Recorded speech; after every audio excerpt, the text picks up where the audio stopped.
Todo semestre começa da mesma forma, corredores cheios, olhos ansiosos e expectativas que nem sempre se cumprem. Era meu 12º semestre como professor. Já havia perdido a conta de quantas turmas passaram por mim. Até aquela.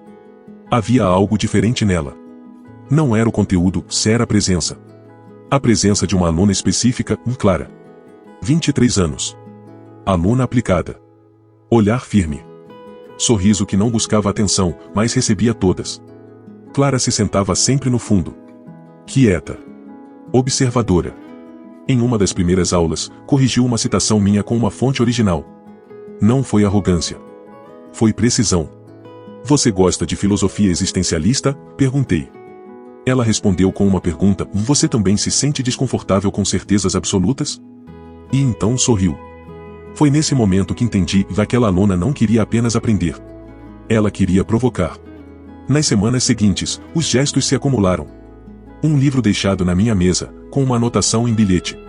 Uma pergunta feita só quando todos já haviam saído da sala. Uma troca de olhares durante uma palestra sobre ética e desejo. Nada explícito. Mas tudo e excessivamente intencional. E eu, que sempre mantive o profissionalismo intacto, comecei a duvidar do que sentia, se do que via. A aula extra foi marcada por ela, precisava tirar dúvidas para um artigo. A universidade estava vazia naquele sábado. Silêncio nos corredores, luz baixa nas salas. Ela chegou pontual. Blusa solta, cabelos presos de qualquer jeito, cheiro de café e chuva. Conversamos por 2 horas, quase nenhuma sobre o artigo. Falamos sobre limites. Sobre vontades silenciosas. Você nunca se sentiu desconcertado diante de alguém? Ela perguntou. Eu pausei. E naquele instante, percebi que eu já estava desconcertado há muito tempo. Os e-mails dela começaram a chegar tarde da noite. Sempre com temas filosóficos. Mais a escrita, e carregada. Porque algumas pessoas nos marcam mesmo sem tocar. Você já desejou algo que não devia sequer pensar? Eu respondia. Cauteloso. Mas respondia. Ela lia nas entrelinhas. E eu também. Um dia, ela não foi à aula. Nem respondeu.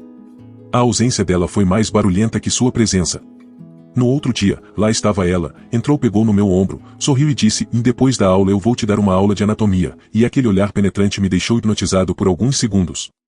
Logo após a aula, depois que todos saíram, ela veio em minha direção, olhou e falou: se ajoelhe agora. Ela usava uma mini saia, um pouco folgada. Quando me ajoelhei, ela colocou minha cabeça no meio de suas pernas e levantou sua saia. Fiquei ali fazendo o que tinha que ser feito por alguns minutos, senti que ela já estava no auge, então parei. Levantei, peguei com força e coloquei sobre minha mesa. Ela não hesitou, levantei sua saia, comecei a beijar seu pescoço, coloquei para fora e comecei a ir com força puxando seu cabelo para trás, seu quadril ia contra meu corpo. Quer saber a continuação? Comenta, parte 2. Dias depois, recebi um envelope em branco na minha gaveta. Dentro, uma carta manuscrita.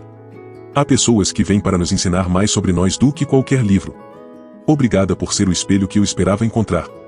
Nenhuma assinatura. Nenhum contato. Só isso. Nunca mais a vi. Mas às vezes, leio de novo aquela carta. E percebo que há encontros que não precisam de final. Porque já são completos no instante em que nos viram por dentro. Clara foi, se ainda é, essa aluna que me desconcertou. Não por ser bela.